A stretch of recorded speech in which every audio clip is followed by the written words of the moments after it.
let's make lemonade. Okay. Let's go to work. That's the signal. Go, go, go, go, go. Six. It's beautiful.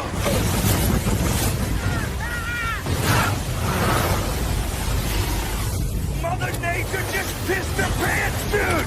Wake up and hit the ground running. It's The Rush, presented by Willis Auto, with Travis Justice and Ross Peterson bringing you raw, unfiltered, and unapologetic talk about sports, life, and everything else that matters. No filtered, no fluff, just The Rush. Happy Wednesday, everybody. Welcome to the Rush Radio Show, powered by Willis Automotive. And Willis Cadillac has tons of CTs in stock right now, making it a great time to stop in. If you're looking for a sporty new sedan, start your buying journey at willisauto.com. If you're listening on the audio stream at therushradio.com, the Rush Radio Android app, or the TuneIn app, thank you so much. Watching on YouTube this morning, go ahead and hit that subscribe button. Give this video a like. Leave your comments in the comments section.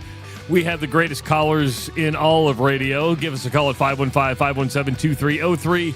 And, of course, you can follow us on our social media channels. Good morning, Ross Peterson. What's going on? What's up with you?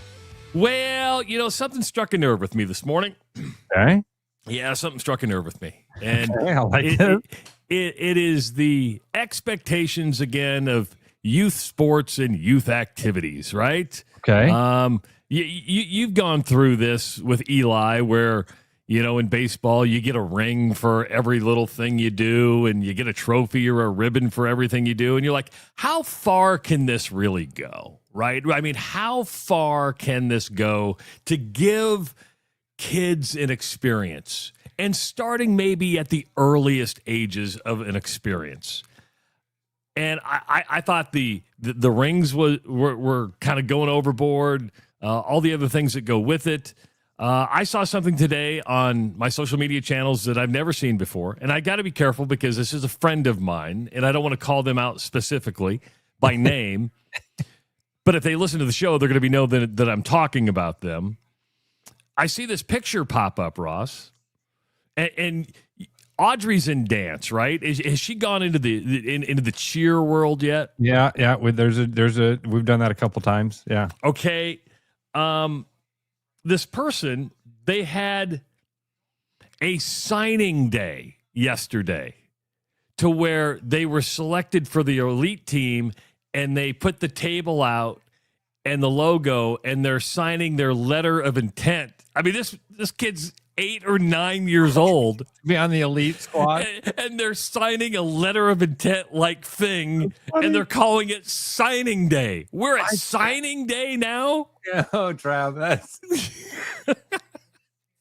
I mean, honestly, I don't know where to draw the line on this one, okay? Because it started with Division I athletes, you know what I mean? It was Harrison Barnes type of stuff. Yes. You're going to go to North Carolina, and you're deciding between, the top programs in the country. Then you get out there, you set the hats out on the table, well, then it became a gimmick. Then it became you take the Michigan hat, you fake, put it on, you throw it away. Ha! See, not Michigan. I'm not a Michigan man. And you play the game. But then it was like, well, wait a minute. That's not fair that it's just the superstar athletes. So we should have a signing day for all of our high school athletes. Yes. Every one of our high school. If you're going to Wartburg, we're going to have a signing day for you. We're going to put up the table, and we're going to make a big deal out of it. Cool.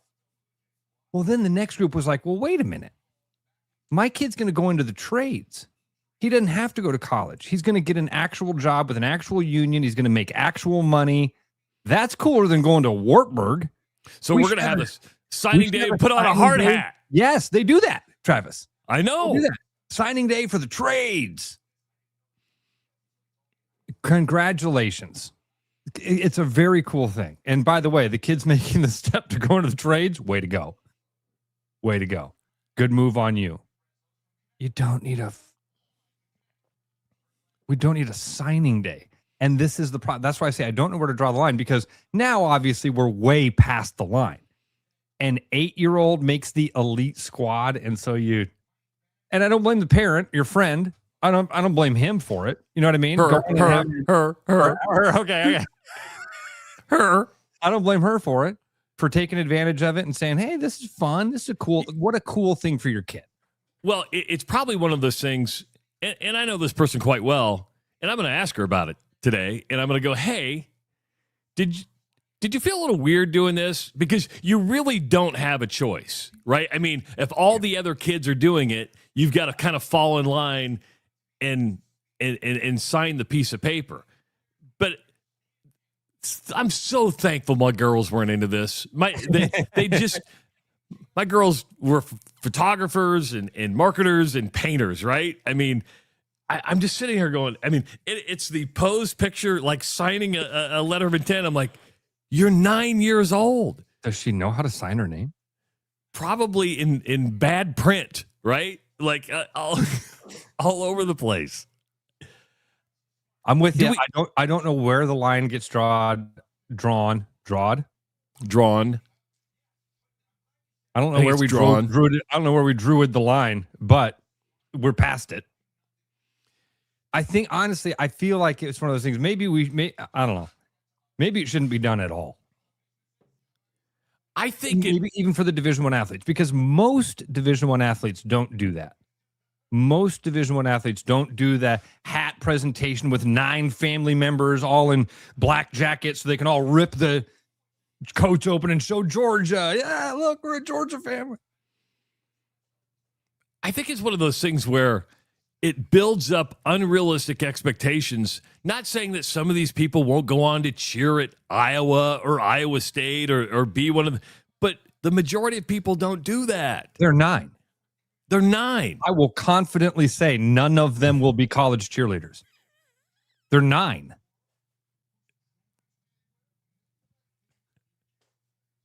They have another 9 years to find something else that they want to do, find out that there are other people better than them. And by the way, they're not the only 9-year-old cheerleading group out there. That you could take every 9-year-old cheerleading group in the country right now, Travis, and you would fill every college cheerleading spot. There's more 9-year-old cheerleaders right now than there are college. There's balloons all over the place, streamers, stars. One of your friends said, one of our friends, I don't know. One of our friends. Double Decker says, do you really have to do it? Really? Do you really have to do it? I want to read what said letter of intent actually says. I write your name, promise to work hard, and make sure my mom and dad pay their bill on time every month for said services. It probably goes 2-1. Yes.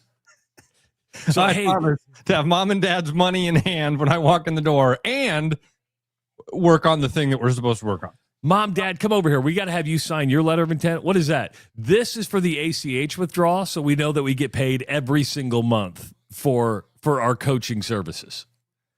Now, Jake's got to go. Jake says D1 is fine, if not gimmicky, but D2 and D3 is just dumb. Anything beyond D1 is ridiculous. Yeah, but we got to be inclusive. We got to make sure everybody's included.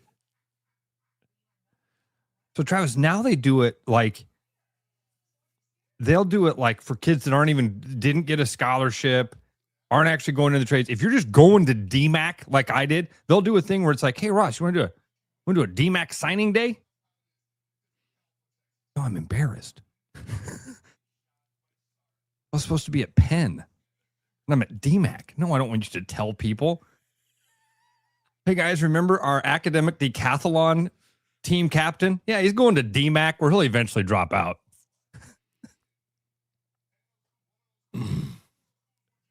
The unrealistic expectations we start putting on kids. Like Dan's got a good one. He says, when I went to grad school at Drake, I had a signing party on my student loans. Now I avoid signing things delivered by process servers. It's funny how the world turns on you.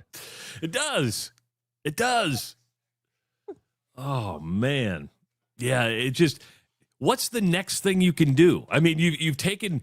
It's like you've got to offer the experience of what the grown-ups are doing, and it keeps getting younger and younger and younger to separate yourself, because there's a parent out there watching this going, that's super cool. If my kid makes it, they can have a signing party. Yeah. And there are other groups that are going to see this and go, "Oh, that's a great idea.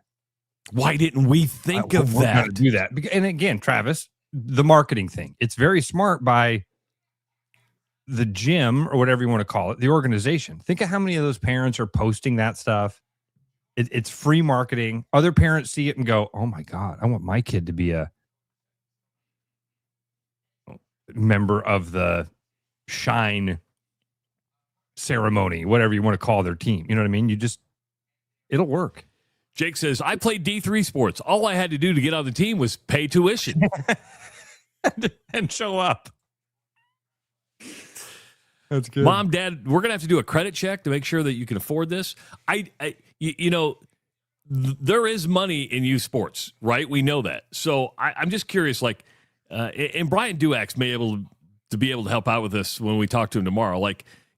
Club soccer coaches probably I know some that make over $100,000 a year. Are you serious? Oh, no. The club soccer teams here for the high school kids, there are some that make $100,000 a year. That's all they do is coach club soccer. So I'm curious to as you go in these elite groups, how much does a cheer coach make? If I were to go to Chow's and not Chow himself, but how much does some of those gymnastics coaches make at Chow's? Is that their full-time job? I would imagine there's a couple there that are full-timers. Yeah. Dude, the things that Audrey does, normally her teachers are high school girls. Okay. You know what I mean? I think that they are a part of the organization as juniors and seniors. And so part of that is they give back, or they probably get a break on their tuition or whatever you want to call it. The parents get a break on the fee because the kid comes and teaches and coaches or whatever. But that's all of Audrey's coaches are like that. I don't think any of them get paid, but I don't know.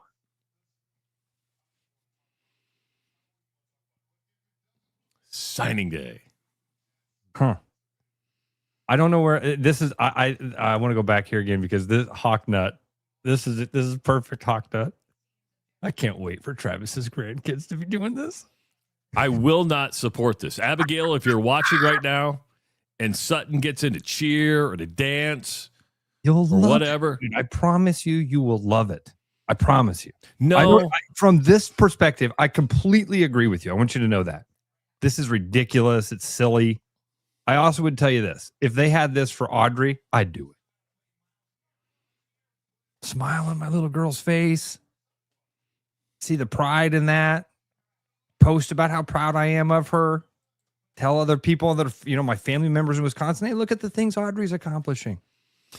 So Dan decided to stop typing on YouTube or Facebook, and he's called the show. Love it. Dan, we love your takes, and I think you've got a good one here. What's going on, buddy? So I think where this is headed is that the first thing that you're involved in as a human, before you're even human, is a gender reveal, right? And it'll involve a car blowing up and turning pink, or the deaths of 7 people from some kind of poison in the blue dye. That's the beginning, right? Yeah. And then immediately upon birth, you sign some kind of thing, which there's a ceremony for. They gather the tired and sad nurses and orderlies, and they're like, my kid is signing on to be what we're for now calling the human race in this endless fake reality show that everyone is participating in. And let me tell you what that signature is, Dan. It is, they take your footprint and they put it on your birth certificate. So that's it's your stamp of approval to be a human. It's here's your footprint on your birth certificate. Right. If you're still covered in womb slime, placenta juice. You're in placenta juice. Yeah. Sure. Yeah. And you sign your birth certificate saying, all right. And then you're congratulated by other people who've been born, who have been, who have accomplished great things being born. And then the last thing you sign, actually, this is weird. The last thing someone else signs, your death certificate. Like, you don't even get to sign that. They certainly have a ceremony for it. You know, the funeral. You know, we've got people. This person was a good guy. He was kind of a jerk, whatever. You know, but you don't even get to sign that. That's very sad. I mean, that's the true tragedy of life. And the arc of life is that you don't even get to sign your own death certificate. It starts. I have students. Go ahead. I have students that they're just constantly like this. I'm older than Ross, and the students, like, they're constantly taking video of themselves, and I'm like, what's the matter with you people? Don't you understand the concept of evidence? Like, the stuff that I did, I certainly didn't want evidence of. You know, like, there are probably pictures of me doing stuff that I shouldn't be doing, but they're on somebody's, like, you know, Instamatic that's in the back of a closet somewhere that hasn't been developed since 1994. Like, there's no way that, but these kids, everybody's a star now. YouTube, Instagram, Facebook, everybody's a star of their own little fake reality show. Everybody wants to be, as the president of the United States, the band, not the idiots, said, everybody wants to be naked and famous. That's all. Everybody wants to be naked and famous, and that's what we're coming. And we encourage this because why wouldn't we? Like, hey, my kid's special. No, they're not. They're special to you because you don't have any other ones. But, like, you know, in a group, most of us are just mopes, right? The bell curve is real. You know, most of us are just knuckle dragging mopes trying to get through the day. You know, good job. You know, being in cheerleading, the most useless thing in existence. What do cheerleaders do if there's not a sport? Oh, we dance. Well, that's not cheerleading. That's dancing. That's a totally different thing. You're just wearing, you know, midriffs while you're dancing. Who cares? Go to the ballet like no one else. Dan, have you ever, you know, the comedian Bo Burnham? Sure. Yeah, he's got a really good bit about our current society and how, you know, the market at one point in the early 2000s demanded for more content creators because the world is an audience. Well, everybody then became a content creator. So now everybody is performing at all times. Everybody, I think you're exactly right. See, the thing is, it's hard for me to respond to that without swearing a lot in ways that even you would be like, oh, we probably need to cut this call off. Because I spent 27 years learning how to be a better writer, how to be a better reporter, how to figure out how to get sources, how to get answers, how to state things concisely and elegantly. I wasn't a content creator, even though the bastards called us that at the end. I was a writer. I was a reporter. I had a real title. Content creator, like, you could put a camera in your toilet, and every time you take a dump, you know, put that on. That exists, by the way. That exists. That is actually a real thing. It's in Germany, I'm sure, but or Florida. That's content. Is it anything other than basic human function and growth? No. Well, but I got to be honest with you, Dan. I watched a fart video yesterday for like 10 minutes. It's just this guy, and it's like, you're the guy who went to baseball camp with the guy who could breathe through his butt. That's true. So I don't know that you're not a good example of what regular people are doing. I like to think I'm regular. Oh, yeah. Remember this time when I had this baseball buddy who breathed through his butt? You know, classic. That's how I roll. I just share my stories, Dan. I share my stories. Dan, I did see somebody the other day comment that they were watching the Women's College World Series, and they were they constantly heard it referred to as the circle, and it made them think of you. So thank you for that. Because well, accuracy counts, or it used to. It doesn't anymore. But anyway, I'll let you guys get back to your fake radio show on the internet. Wow. Have a good wow.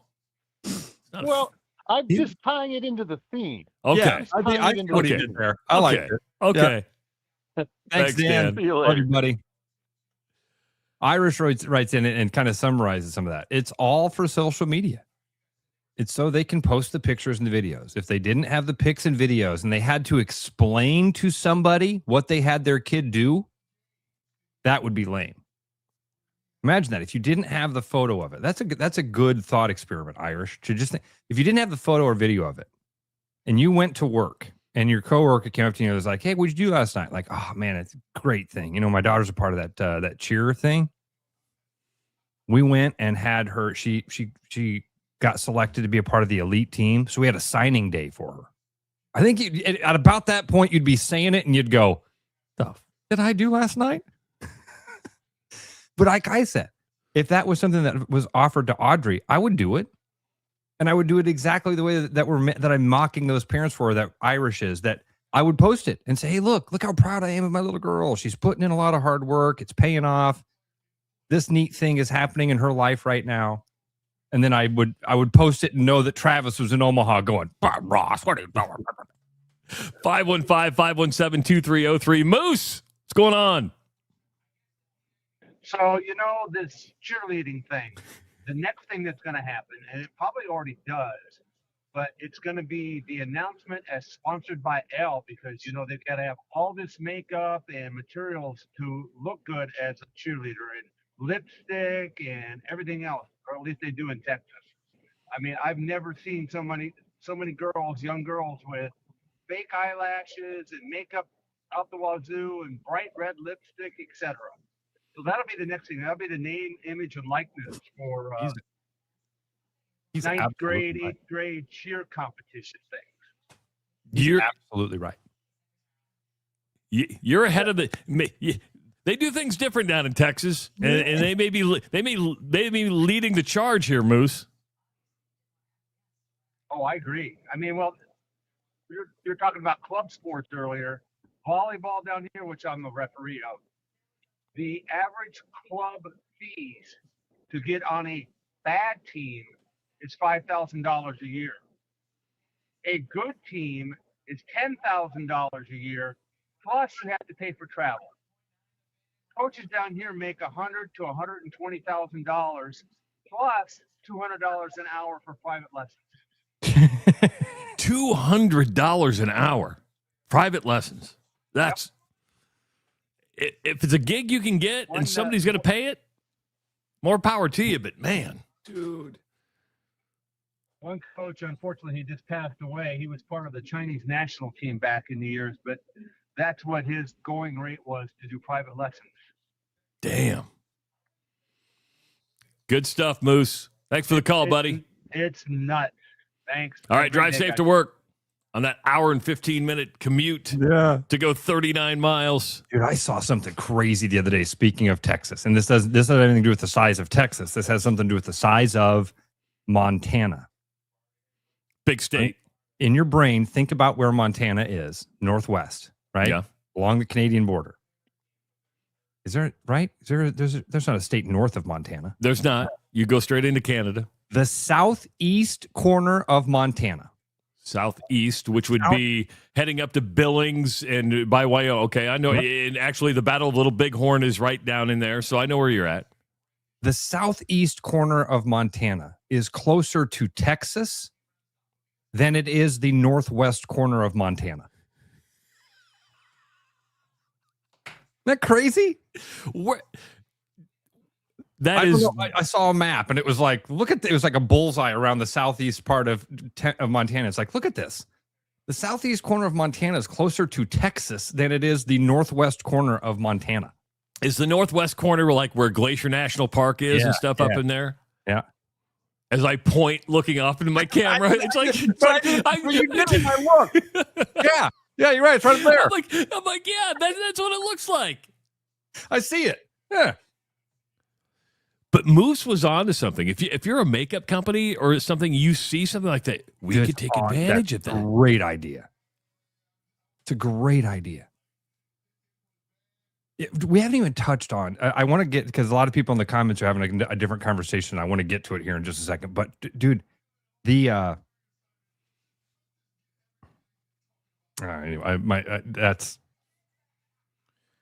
I know you think that I'm going to be like that for my, with my kids. I'm a mean. I don't say we were mean parents, but our kids only got one birthday party. It was their 10th birthday party. When they turned 10, they only got one birthday. Entire childhood, they got one. They got one. Now we had, where they could bring friends over and have a big blowout. Otherwise, it was just a celebration with family to say, "Hey, here's your cake, here's a present." But to bring friends over and have an absolute just party, it was 10 years old, and that's it. Wow.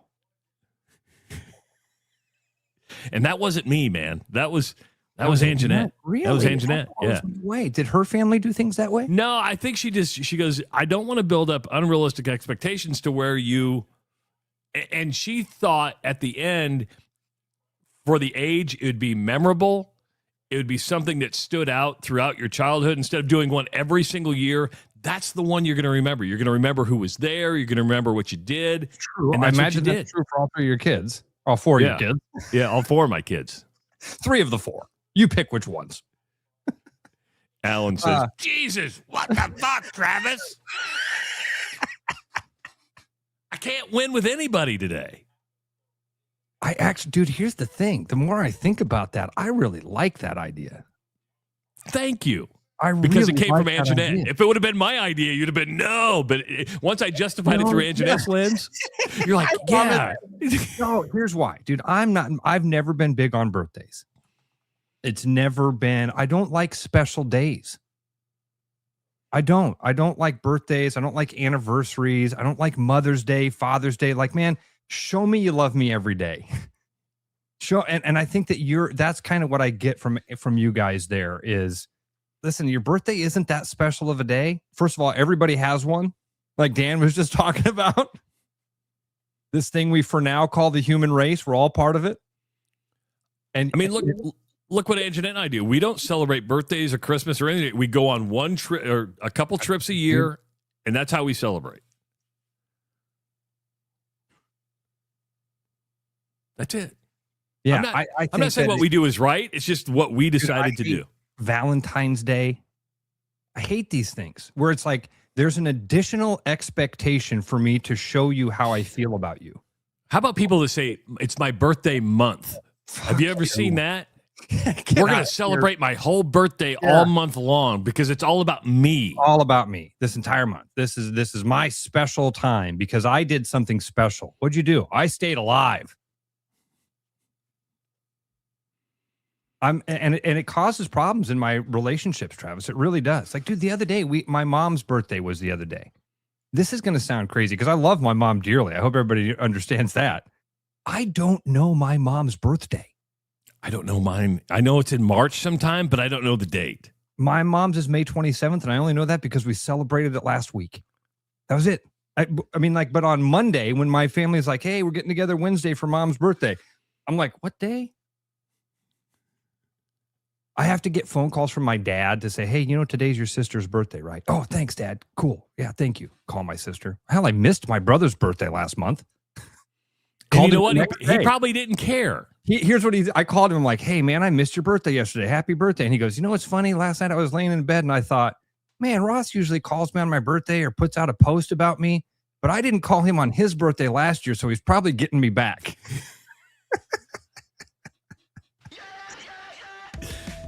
Oh, man. After today's discussion, you might need a perfect bottle for tonight. Head to Central City Liquors in Des Moines with over 150 single malts, 50-plus bourbons, and hundreds of vodkas. They've got something for every taste. Central City Liquors, your spirits destination. Good to have you along on a Wednesday morning. Mitch Widmeier going to be joining us at 7:30 to preview the NBA Finals as Game 1 is tonight between the Knicks and the Spurs. Be good to catch up with Mitch, our resident Knicks fan and our NBA expert throughout the finals. It is the Rush Radio Show, powered by Willis Automotive. The Rush Radio is now on the free TuneIn app, allowing you to enjoy the show on Apple products and Android Auto. Download the free TuneIn app and search The Rush Radio to take Travis and Ross wherever you go. With the Iowa Lottery's new Millionaire for Life game, you could win $1 million a year for life. That could make you, my dream job is no job, A front row tickets to every show, Hire a personal glam squad for you and your bestie, Yep, a little further. Or just to never run out of your favorite pickles, With Millionaire for Life from the Iowa Lottery, And these. you can change your life for life. Play today. When you work with a company like Mr. Electric that goes above and beyond and makes the customer their priority, that is just a real joy to encounter these days. It was a fairly complicated project and it was intimidating. They made it look so easy and they were very professional, very clean folks. They thoroughly explain what they're going to do. It's clear that they're experienced and that they know what they're doing. Having professionals out there that can do that for me, that gives me a lot of peace of mind. Keep your edge with Body Armor Sports Drink. Bold flavors, electrolytes, and hydration that goes the distance. Grab Body Armor before the grind, during the game, and after the win. Body Armor Sports Drink. Hydration that's real and better for you. Pick up Body Armor Sports Drink on your next grocery store run or convenience store trip. My name's Gary Presnell, and I'm a residential home mortgage banker for Northwest Bank in Des Moines Metro Market. I've been financing people's homes for over 25 years, and I'm an expert in financing VA loans, FHA loans, IFA loans, and new construction homes. This is my cat, Norm. Norm knows basketball, but he doesn't know mortgage. And that's where I come in. There are a lot of Tom, Dick, and Norms out there doing loans. So don't just trust anyone with your home loan. I'm your local, trusted, experienced expert. Please call me. I would love to help you. Call Gary at 515-975-6767 or find his profile at nw.bank. Member FDIC, Equal Housing Lender. Did you know that over time, your engine builds up carbon deposits in the intakes and valves, which can lead to poor performance, fuel economy, and even bigger issues down the road? With summer on its way and road trips abound, the last thing you want is a major repair. For the month of May, Land Rover Des Moines is offering 15% off our fuel services to clean out that carbon and get your engine running smooth while keeping some extra cash in your pocket. Don't let a clogged engine ruin your family's summer. To get scheduled, visit us online at LandRoverDesMoines.com.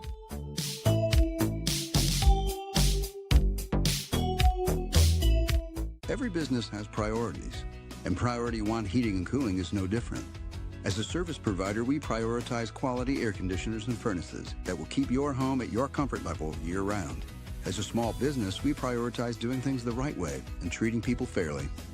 As a truly local business, we prioritize our community. As a veteran-owned business, we prioritize duty and commitment. For big business service with local value, trust your home to the place where you are always Priority One. Hi, it's Noel. If you're thinking about popping the question, start with a jeweler you can trust. At Fiscus Jewelers, we offer the largest inventory in Ankeny, featuring stunning engagement rings and rare and forever natural diamonds, pre-screened with advanced technology. If you don't see exactly what you're looking for, we'll custom design it together, and our CAD drawings are always free. And when it's time to say I do, don't forget the guys. We offer the largest selection of men's wedding bands around. Fiscus Jewelers, your jeweler for life. I hope you're stretched, hydrated, and prepared for more nonsense, because The Rush with Travis and Ross, presented by Willis Automotive, is back now. You know, sometimes the key to feeling better comes for just being seen for what you need. Urology Center of Iowa has a dedicated men's health wellness center with services from low testosterone to managing the effects of aging. But more than that, UCI is the place to go when you want to be seen like a man, not like a patient. You don't want somebody else's treatment. You deserve yours. Schedule an appointment with UCI today at iowauro.com. Actually, I had a listener reach out to me on LinkedIn yesterday, Ross. Says, hey, I'm turning 50.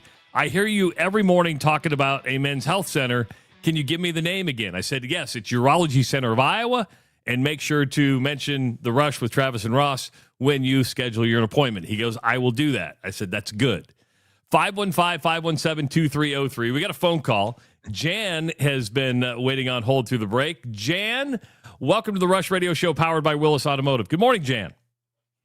Good morning, guys. It's the first time caller to your show. I've been enjoying it ever since it got on YouTube. Thank you so much. Appreciate it. Yeah. It was interesting you brought up the deal about Montana and its location versus Texas. Every year, every spring I go down to spring training down in Phoenix, and sometimes I drive it. And this year, was one year I drove it. I go down through Kansas and Oklahoma and the Texas Panhandles, and there's a town in the very tippy top of the Texas Panhandle called Dalhart. big time cattle town. Big time cattle town. It's about halfway. It's about 700 miles from Des Moines, about 700 miles more to get to Phoenix. Anyway, I heard one time that Dalhart, Texas is closer to Des Moines as the crow flies than it is the actual capital of Texas, Austin. Can you believe that one? Texas, big state. Texas, big state. Montana, big state. Alaska, big state. California, big state. That's crazy. It is crazy, yeah. And you're in Dalhart, you're in Texas too. I mean, the cattle, the smell of the cattle. They got a big time cattle ranch just outside of town on the west side. I mean, it must be 5-figure, 10,000 head or something like that. And you're driving through the middle of it, and it's like a Wild West movie. You're going through that thing, and you're that close to Des Moines, closer than you are to the actual. Say, I want to go to Austin since we're in Texas. Forget about it. You might as well go back to Des Moines. Closer, much closer. Good stuff. Amazing. Thanks, Jan. Yeah. Appreciate it. Thanks for listening. That tricked my memory. Yeah. Thanks a lot, guys. Thank you. Enjoy your show very much. Thank you very much. Bye bye. Man, I never thought about that. Like from Montana, you're closer to the tip of Texas than you are somewhere in your own state. Yeah. The actual size of things is pretty wild. Travis, did you know that the United States is almost as from border to border, from ocean to ocean? It's almost the same as the diameter. Am I saying that diameter of the moon? Really? Yeah, is it so the diameter or the circumference? I don't. Yeah. The straight line is straight across. Okay, I think that's diameter, right? I failed geometry at Tri-Center High School. Is circumference? That's circumference. Diameter. Circumference. Yeah, diameter. Geometry majors, help us out, please. T. Gary White right now is going, I taught you this in geometry. Dude, did you see Hersom? This is a good one. Hersom says he's not wrong. Dalhart is closer to 6 other state capitals than its own. That's amazing. And Hersom's probably been in Dalhart. He's probably sold a track in Dalhart. Dalhart High School has one of the most amazing tracks and football fields. I'm about to call in and go, listen, I never sold one in Dalhart, but I've serviced one. Closer to 6 other state capitals. Man. I had a fun one yesterday, Trav. I want to tell you about real quick, and then we can get to the show. 37 minutes into it. I think we've had a good show so far. These are the type of shows I love. My childhood best friend, his dad, Randy Childs, had reached out to me a couple days ago, and he said, hey, I work out at this gym, and I don't know why, but the guy that is my trainer likes you. He said, would you mind? What do you mean? I don't know why. I'm not sure why he likes you, but he does. So I went and met Randy yesterday at the gym, and I got to introduce myself to Patrick Rainey at I think it's called PWR Fitness or Power Fitness, something like that. I'm not sure how you pronounce it, but got to meet a listener yesterday that has been a longtime fan, and it was funny because he was next to a U.S. Cellular store, the one that Doug Eklund runs. Okay. Of them. And he's like, you know what? I used to work out with Doug Eklund. And one time he brought AD in for me to meet him as well. I'm like, oh, AD's a great dude. So did you meet his expectations? Did you live up to the aura that is Ross Peterson? Of course not. What? This is it? This is it? That's what people think when they meet me. Over and over. It's better now that we're actually on video and people can see us. Because, dude, for years, I used to get that where I'd, walk into rooms and be like, hey, that's Ross Peterson. And somebody would go, you're Ross Peterson? I go, I'm sorry. I apologize. I am who I am. I apologize for this. You've always been a star in my mind, Ross. You the man. You the man. Oh, thanks, buddy. I'm going to make a little pivot on you because there may be people who listen this time of the day and don't hit that 7 o'clock hour. But we were just talking about Montana and bordering Kansas or bordering Canada. You can go to Canada. And I want to thank, and you should thank our listeners. I don't want to take credit for this because this is all you, but I want to bring this up. People are feeling the Black Island love right now. Loving it, dude. And thank you so much for everybody that's reached out to them and booked a trip. I got a phone call or text message from Danielle yesterday, and she's like, man, you're killing it. We're booking trips left and right.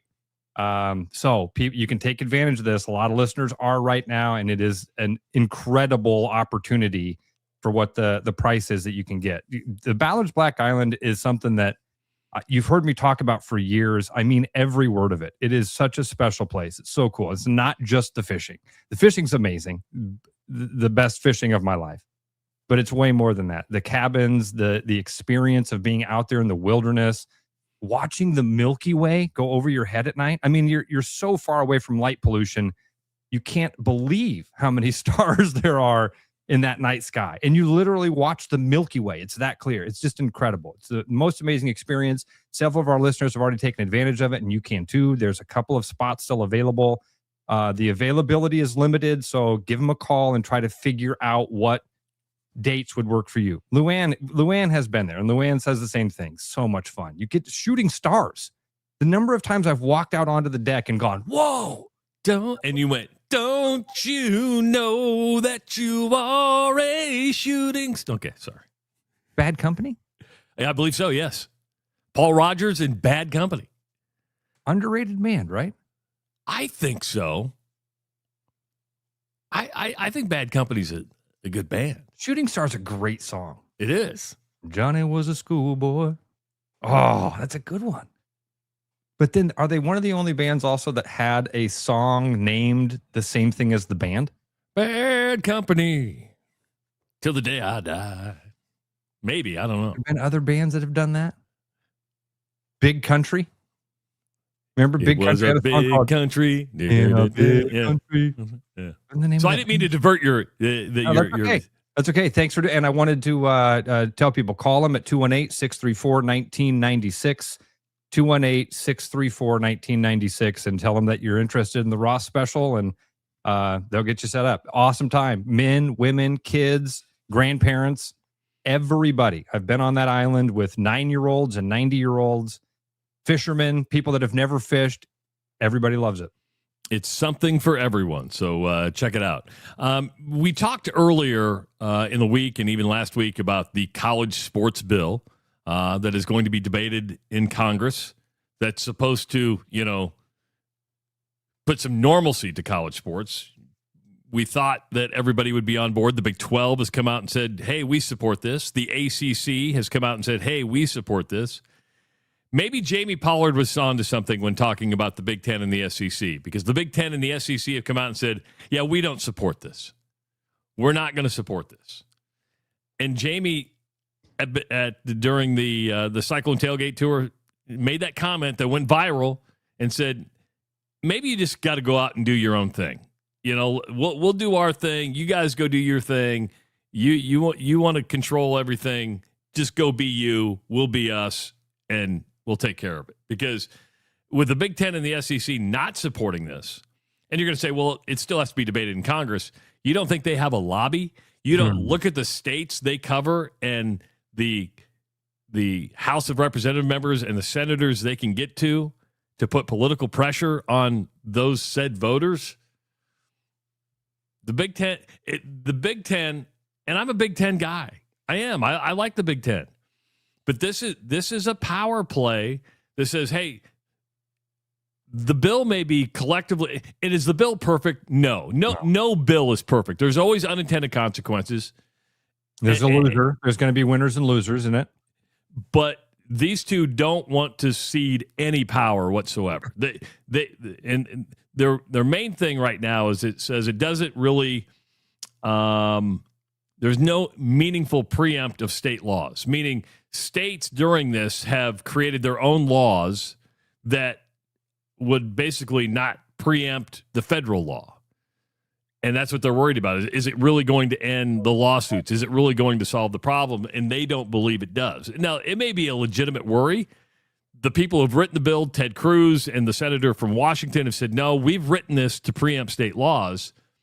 But I don't think the Big Ten and the SEC believe there's enough language there to make that believable.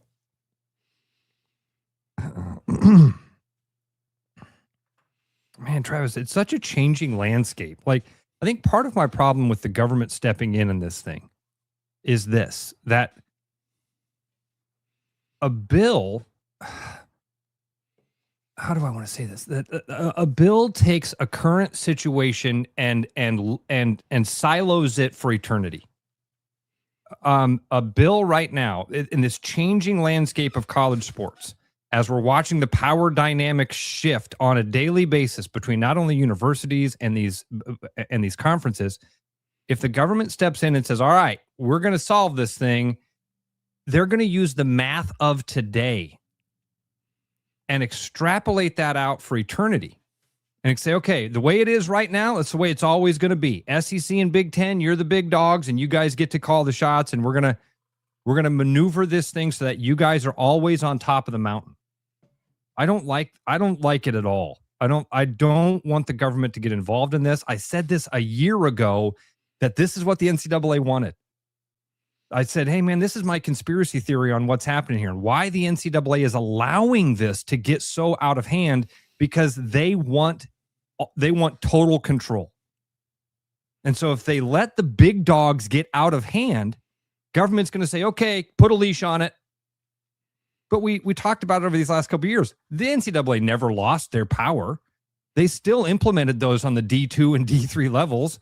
And if you weren't Carson Beck and you weren't Alabama football, you got punished still. But the big dogs, they let get away with it. The big dogs are the ones that they let get into court cases. Why? Well, why did they do that? Because this is what they wanted. They wanted the government to step in and say, all right, we're going to write laws that say the way it is right now is the way it's always going to be. It's interesting that you say that. And I had a long conversation yesterday with an associate athletic director at a D1 university who worked 8 years for the NCAA. And I think where we're at now, Ross, you have to go back in time and I'm going to paraphrase a lot of stuff and I don't think this person would come on with this because there's a lot of information that was just, and I respect what he told me. Yeah. But I go, how did we get here? He goes, when I worked at the NCAA, Miles Brand was the president. He goes, Miles Brand was a tremendous leader and kind of could see what was going on. And he would settle most court cases in order to move the needle. So he goes, we would settle for $5 to $10 million and make it go away. When Mark Emmert came in, the previous after Miles Brand had passed away, he had a different view of everything, and he wanted to defend everything. Their litigation cost, he told me, went up to $75 million at the NCAA because Miles Brand was like, let's settle. We'll just make it go away. We'll make adjustments as we go. Mark Emmert had a completely different view, and that was, we're going to defend. And all you did was lose, and spend more money. And so it shows you how leadership and the way you approach something, and there's probably still more to the story, but it could be that point in time when Mark Emmert said, I'm going, and this is just one man's story, said, we're going to defend. And what happened is you ended up getting here. Instead of like, hey, we're going to settle, make adjustments, know where we're going to, what happens. Travis, that all makes sense. I mean, yes. That totally checks out and passes the smell test on the timeline there, right? Yes. Skinner says, hey, you and Williams pushed for pay for play. This is another consequence of that. Admit to it. Okay, yes and no, Skinner. I absolutely pushed for pay to play. I pushed for the athletes to get a chunk of the pie. This is one of the things I've been yelling about, though, is that we have to, it's going to be muddy. It's going to be ugly for a period of time, probably a decade. It's going to be ugly. It's going to feel like the Wild West. But those things have all been used against us. For the NCAA to grab onto more power, for the government to step in and try to fix this situation. That's not what I wanted. Let me defend you and Chris, because this is the unintended consequence of what you were fighting for. Meaning, I think if you look at the $20.5 million that's being used from television revenues and all that stuff.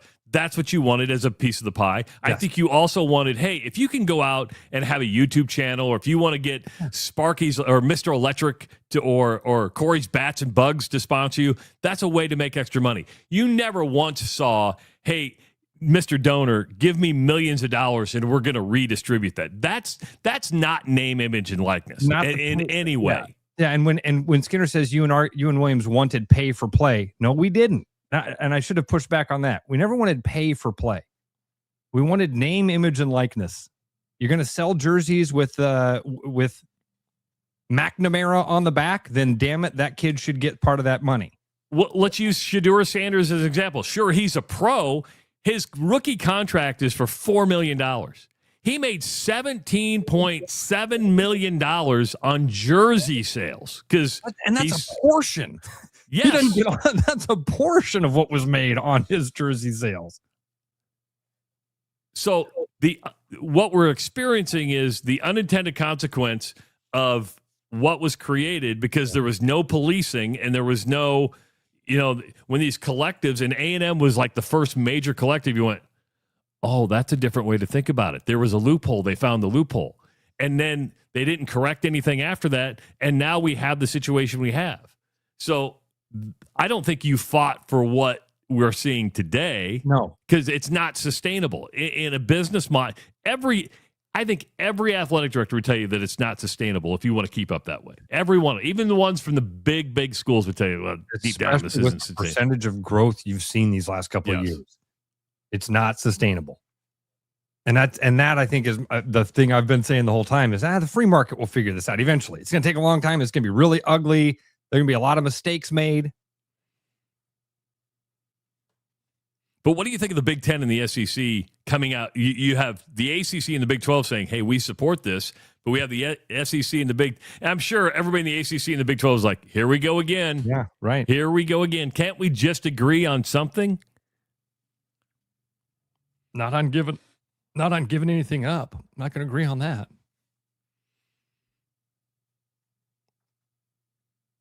They're not going to give up power. They're not going to pool their money with everybody else. But my fear would be with Ted Cruz and the U.S. government stepping in, they're gonna take today's situation and say, okay, this is the way it's going to be forever. It's so fluid. It's changing so quickly. And again, my conspiracy theory says this is the SEC seeing the future, seeing that their prominence is dropping and dropping and dropping. Going, okay, we got to lock this thing in. We got to figure this out. And when we had those rules and we had those regulations, we were kicking butt and we were the big dog and we got to tell everybody what to do. How do we get back to that? I do agree with Donnie Rickles, and I know you're kind of a more of a free market guy. You should be able to go where you want, but the transfer portal does create some of this overinflation, meaning that if you can just go somewhere new every single year, that's going to raise the prices. So if you could have one free transfer, that's fair. Once you start, if you're going to skip every year, that creates market instability, should we say? So I that's why I do like that about the college sports bill is like, yeah, you get one free transfer. If you want to transfer again without your coach leaving, because they wrote that if your coach leaves or if your program's dropped, you get to do that. But if the coach doesn't leave and you've already transferred, then you got to sit out a year. I think that it's a good compromise. I think there has to be give and take everywhere. Yeah. I mean, for something to work, you're not taking away transfer totally, but you're saying, hey, if you transfer once, the next one's going to be a penalty, or if your coach transfers. Travis, when you're going to hire somebody and you get 5 applications, right? Yeah. And one of those applications is a person that's been at their current job for 15 years. And they're looking to make a move. And another applicant, they've had 9 jobs in the last 8 years. Does that factor in at all? Do you look at that? Yes, and go, 100%. This guy's got commitment and loyalty, and this other guy's constantly looking for the best opportunity. Why doesn't that apply to college sports? And my point, I think, is I do believe that these coaches are going to come around on it and say, wait a minute, I'd much rather have a guy that's committed and wants to stick around than a dude that just transfers and transfers. Look at Sorsby. You know why? I can tell you, Ross, because unfortunately, college sports is now a one-year deal. You got to win. Right. You got to win now. In my job or your job, it's about long-term scalability of the company and the overall growth of the company and how we can move forward year after year after year together, as opposed to, this year, I need to win now. Yeah, that's a great point. They're not looking 2 years down the road because they can't. They might not be here in 2 years. Yeah, the pressure for coaches now to win now, and you're going to see coaches getting fired after 2-3 years. It used to be a 5 to 6 year window. If you're not winning probably after 3, you're really on the hot seat. And it doesn't matter what level you're on. There's going to be people who, in a Sun Belt conference, you're not winning in year 3. How do you expect me to win when all my guys leave every year because they're getting more money to go because they proved they were good on the field? We expect you to recruit the best D2 players in the country and bring them to. You need to go find those diamonds in the rough in NAIA. Every year. Yeah. Every year. 1 year deal. Tank, is this true? Milan making more than the coach? He says that's funny.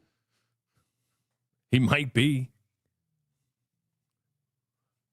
I guess we don't know. There's reports, right? Of what, 6.5, I think was the number that I saw. Yeah. I saw Tame and Lipsy was asked about it. Did you see his comments on it? No. Like, man, congratulations to my buddy. Congratulations. He's in the landscape that we're in right now. Good for him.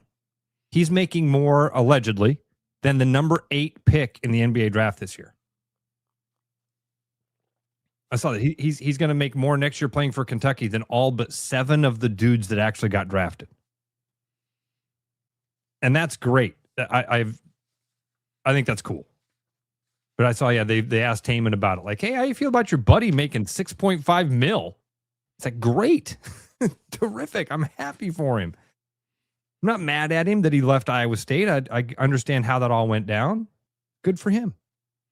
Yeah, what's he supposed to say? Oh, he should have taken $100,000 and played for Iowa State his senior year. Forever true. That's what he should have said.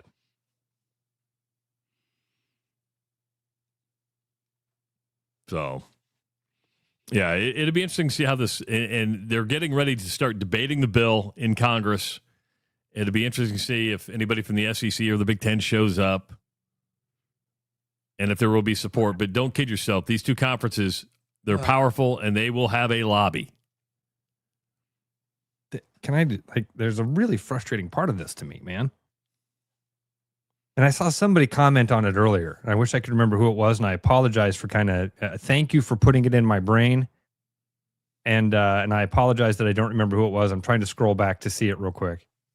Basically, it was like, wait a minute. Has anybody paid attention to what else is happening in our country right now? Healthcare is broken. Insurance is broken. We have all these things that would really require our government's intervention. But damn it, we're going to fix this college sports issue. We're going to sit down and core in on this. We're going to figure out what we got to do to make sure that kids can't transfer when they want. It's low-hanging fruit. What are we doing? It's low-hanging fruit. Pandering. And it's a hot topic, so they're like, let's jump on the hot topic. Yeah, what do people care about right now? What we care about is affordability. Our healthcare system being in shambles, insurance being unaffordable. Where are the adults, dude? What's happening? And then, but college sports, that we can. Ted Cruz is on it, everybody. A bilateral commission of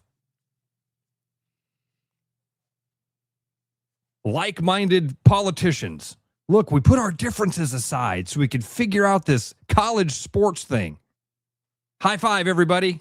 See, we agree on something. Look at how efficient our government can be. Hey, folks, the Iowa Lottery wants to send you to Knoxville for some great sprint car racing. A 4-day Knoxville Nationals grandstand experience. This promotion runs through 8/59 on July 8th, so you got well over a month to still get in. Prize package includes cash, pit passes, garage tours, and more. VIP club members get your non-winning $100,000 Richards entered before the flag flies. Just go to ialottery.com/VIP. If you're not a VIP club member, you can sign up for free, absolutely free, at ialottery.com/VIP. And don't forget, coming up on Friday, it's the Iowa Lottery Weekly Woohoo. What is your woohoo? You can enter it now at therushladio.com. Click on the promo tab and just tell us what your woohoo is. We want to give you a $90 prize pack, which could turn into even more winnings. And how do we know that? Because previous winners have won more money. We're here to give. We're a giving show is what we are. It is the Rush Radio Show, powered by Willis Automotive. The Rush Radio is now on the free TuneIn app, allowing you to enjoy the show on Apple products and Android Auto. Download the free TuneIn app and search The Rush Radio to take Travis and Ross wherever you go. With the Iowa Lottery's new Millionaire for Life game, you could win $1 million a year for life.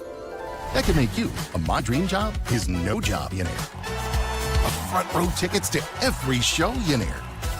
A hire a personal glam squad for you and your bestie millionaire. Yep, a little further. Or just to never run out of your favorite pickles millionaire. With Millionaire for Life from the Iowa Lottery, And these. you can change your life for life. Play today. At Iowa Floor Covering, we believe great floors start with great service. Whether you're looking for a plush carpet, durable LVP, timeless hardwood, stylish laminate, or beautiful tile, including custom tile showers, we'll help you find the perfect fit. No pressure, no pushy sales tactics, just honest guidance from a team that listens. DIY Weekend Warrior, we've got the products and advice to set you up for success. Iowa Floor Covering, floors you'll love from people you can trust. There are a lot of reasons to want a self-driving mower from Iowa Mobotics. Being automated gives me more time to do my hobbies. I travel so much for work that I don't have time to take care of the lawn, but I still care about how it looks. And I'm just lazy. Gives me time to work in the wood shop instead of spending it on the mower. It works in my schedule. And I just really hate doing it. No matter your reason, with Iowa Mobotics, spend less time mowing, more time living. Did you know that over time, your engine builds up carbon deposits in the intakes and valves, which can lead to poor performance, fuel economy, and even bigger issues down the road? With summer on its way and road trips around, the last thing you want is a major repair. For the month of May, Willis Volvo Cars is offering 15% off fuel services to clean out that carbon and get your engine running smooth while keeping some extra cash in your pocket. Don't let a clogged engine ruin your family's summer. Give us a call or schedule online at willisvolvocars.com. The following advertisement is for people who like to save money. Do you or a loved one suffer from chronic overspending, getting less but paying more? Then you may have a case of big HVAC. Now is the time to try Priority One. We set our own prices, which means you pay for what you need, not for anything else. And if you need a heating service or a new furnace, now is the time to try Priority One. Side effects of Priority One include increased happiness, extra peace of mind, and bonus cash for whatever you want. Please use responsibly. Your house wasn't built for bats, birds, or raccoons, but try telling them that. At Bats and Bugs Pest Solutions, we've been helping Iowans take back their homes for over 20 years. We use cost-effective, eco-friendly methods to solve wildlife and pest problems the right way. Whether it's bats in your attic, birds in the vents, raccoons in your chimney, or moles in your yard, we have long-term solutions. Call Bats and Bugs Pest Solutions today at 515-218-3400, and let's make sure your home doesn't become their home. Start spreading the news, 'cause it's time to buy booze, and there's only one place to be. You can see all your friends, the good times never end, unless you're just loitering.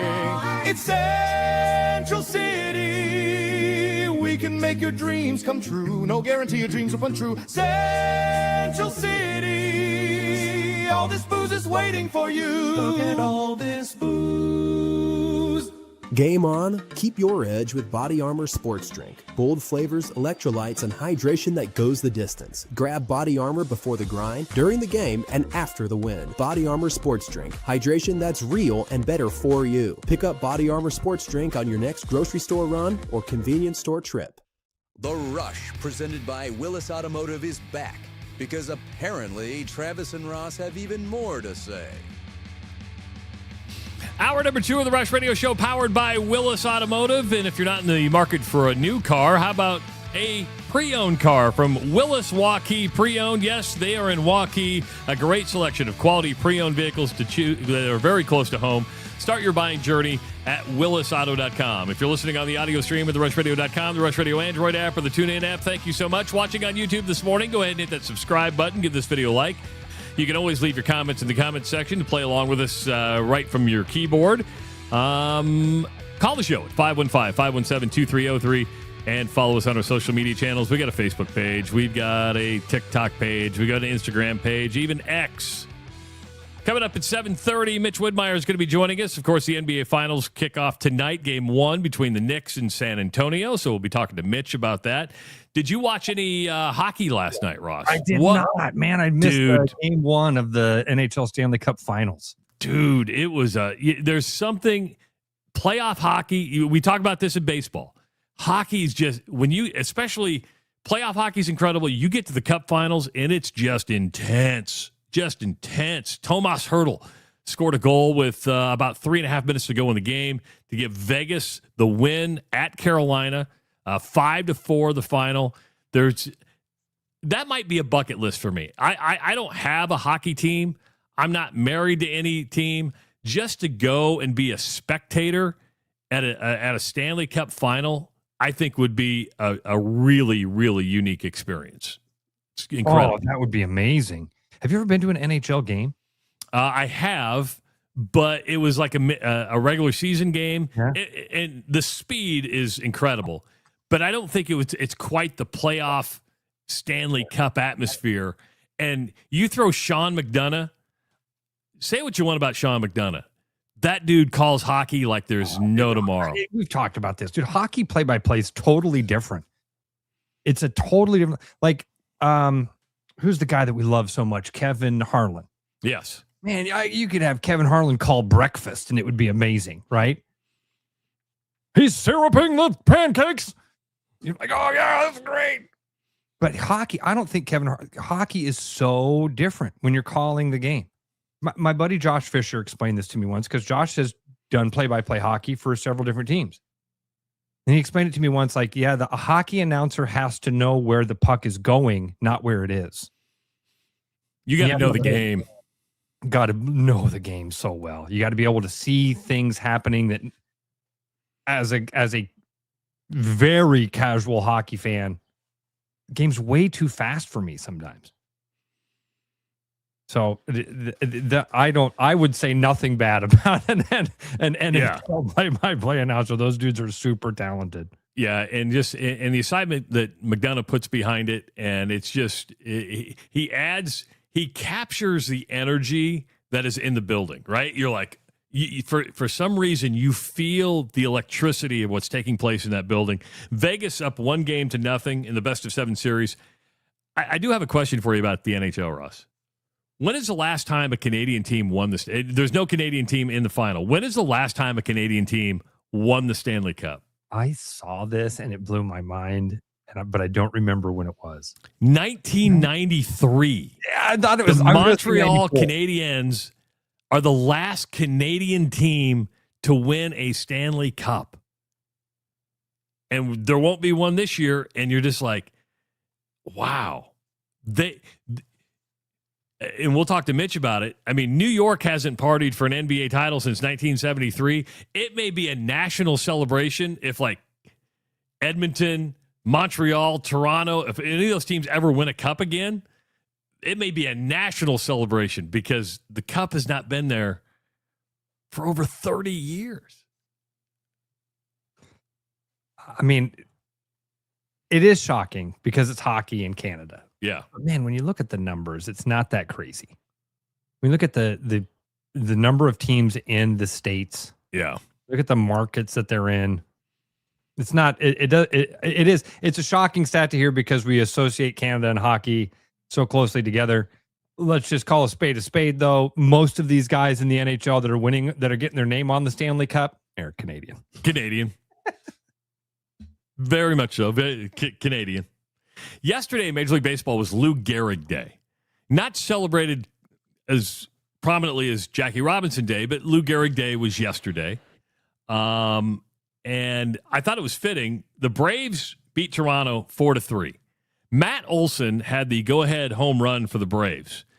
Matt Olson was the guy that took – would you call Matt Olson a household name? No, I would not. Either would I. No. And he took Freddie Freeman's roster spot when Freeman went to the Dodgers, and people were like, these are big shoes to fill. Well, I think in his first or second year with the Braves, he had 54 home runs. But here's a little unknown stat about Matt Olson. He is the current Iron Man streak holder in Major League Baseball. No kidding. Yes. He has played in 844 consecutive games. Wow. It's the longest streak in Major League Baseball since Miguel Tejada went 1,152 games from 2000 to 2007. How many games did Ripken play? Oh, my God. 2,632. I wish, I remember watching Cal Ripken break the record. I wish I would have appreciated it more. I mean, I remember watching it and going, yeah, this is really cool. I wish I would, if I could go back in time and just take that in and really understood what that meant when it happened. Yeah. And maybe I did. Man. But it doesn't feel like it, right? Remember the countdown that they were rolling on the outside of the warehouse in right field? The Cal Ripken streak is so cool. There's so many neat things. You know, like all of his kids were born on like off days. He got there was a bench clearing brawl one time, and he like got hurt in the bench clearing brawl. The next day was an off day. He had so many little things that happened that allowed that streak 2,600. So Matt Olson, the current Iron Man streak, he's not even a third of the way to Cal Ripken. And I believe he's 32 years old.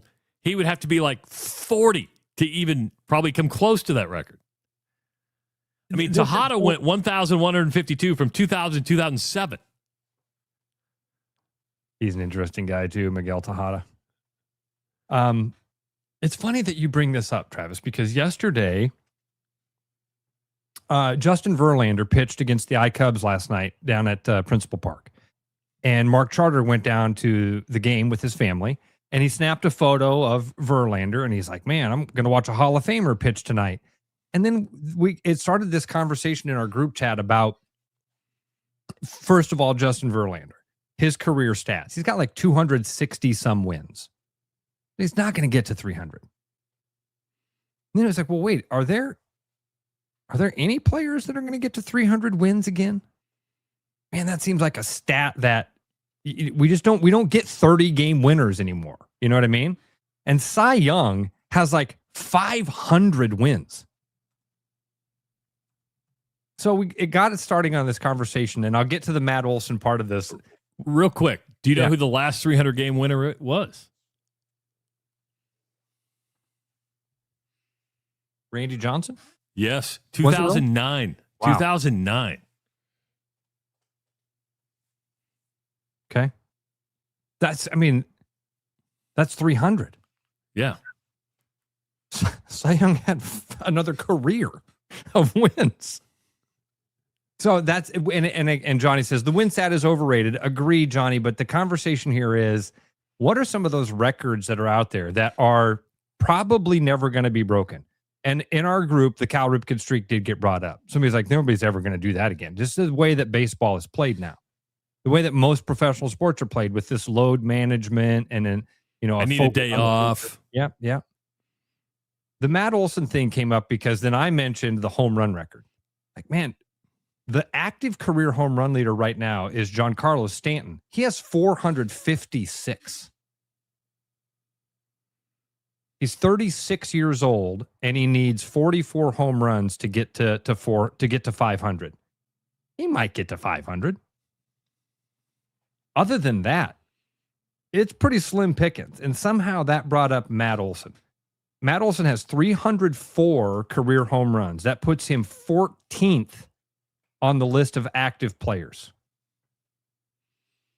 There are some other guys that are right around his age that are above him. Manny Machado, who's 33 years old, he's got 379.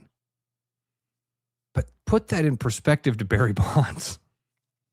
He's 33 years old. He'd need another 20 years of playing baseball to catch Barry Bonds almost. How many did Bonds have? Oh, boy. And I don't want to hear, yeah, but he was juiced. I don't care. The dude hit bombs. He was, but that's not the question. Jeez, dude, Barry Bonds. I thought it was over 762. 762. Giancarlo Stanton at 456. Giancarlo Stanton would need another 206 home runs in his career. He's 36 years old. Nobody's catching that, I don't think. But at 342 home runs, 844 games straight played, how come Matt Olson is not more of a household name? That's a great question. You asked, is he a household name? Did you see what happened in the chat? Because Tyler, who's a big Braves fan, right away was like, he's a household name to me and my fans. Because you're a Braves fan. And the very next comment was, who the hell is Matt Olson? Yeah, he's the all-star first baseman that's one of the best players in baseball. Does his name have something to do with it? It's so generic. So generic. It's like Mike Bob Smith. Yeah. Yeah, it's like your name is so generic that we all know a million Matt Olsons. Name could have something to do with it. I went to school with Matt Olson. That's the Step Brothers line. I used to get stoned with Johnny Hopkins. And what I mean by that, if this was Mike Trout, who'd played in 844 games straight, or Shohei Ohtani, it would be like, now playing his 845th consecutive game. Look what he's doing. There's just people that have the star power to them, and you have guys that just go about their business every single day, like Matt Olson, shows up for work, does the work, and produces. Ohtani, by the way, has 290 career home runs in the major leagues in his 9 seasons of professional baseball. And Shohei Ohtani is 31 years old. Is that accurate? Good question. Just throwing that out there. I think I take a little bit more validity from the Asian leagues than I do from the Dominican. Okay, that's fair. This guy, because just from history, I mean, the years of those of Dominican players' ages being very fluid. Do you know the Adrian Beltre story? I think I've heard. Refresh my memory. They actually did they lied because most of the time when a guy's 19, the game is usually played the other way. They say that a 19-year-old is 16. And that way a team looks and says, oh, my God, this guy's going to develop for several more years. He's going to be amazing. And they pay him a bunch of money. And then it's like, oh, yeah, we forgot a couple years in there. Adrian Beltre was actually the other way. He was so good, so young, that they lied about him being older so that he could get drafted and get into the system. And he has had, I believe, 2 different times in his career where he has basically gone to like their media relations people. One of them was in Seattle. When he got traded to Seattle, he went to the media relations. He's like, hey, you guys have my birthday wrong in like our stuff. I'm like, what? Like, yeah. I was actually born a year after. You're younger than we thought? That never happens to anybody. They always think you're older. DiMaggio's 56-game hit streak, Berger writes in. That was one that one of the guys wrote last night. I think it was Charter even said the closest to DiMaggio is like 40 something. Yeah. And that'll probably never be broken either. And I think that there's some truth there. I mean, Ricky Henderson's stolen base record, never be touched. I mean, you could make an argument that DiMaggio's would be more achievable than Cal. I think Cal Ripken's is probably the most unattainable record right now. Not saying that, I mean, going on a 56-game hitting streak would be very, very difficult. Yeah. But that's more believable to happen in maybe not my lifetime, but in my kid's lifetime than playing 2,632 consecutive games. somebody hitting 260 or 763 home runs, I could see happening before 2,633 games would break the record. Travis, it's 16 years of playing every game. I mean, most people don't have a 16-year career. Shohei Ohtani's had a 9-year career. Imagine if he'd played every single game of those 9 years and he was halfway to Cal Ripken. 16.2 complete seasons of 162 games in order to get to 2,632. No, that's 16 years of being a starter, never missing a game. I mean, maybe with the DH being a thing now, but obviously not. We have DH in both leagues, and the closest guy's a third of the way. Would there be an asterisk if you were a DH? Because no? Mm-mm. Should there be? No. God, you and I view that differently. Going out and playing. I agree. Am I more impressed with Cal Ripken playing shortstop and third base every day for 16 years? Absolutely. Yeah. Like if Kyle Schwarber hits that, right? You're like, dude, you just bat. There are several of the Cy Young stats that are incredible. Irish writes in, says, Cy Young complete games pitched record is the most ridiculous record. 749 complete games. Hell, how many pitchers this year will just do this in your quick Google search? How many pitchers this year so far have pitched complete games? I bet it's less than 10.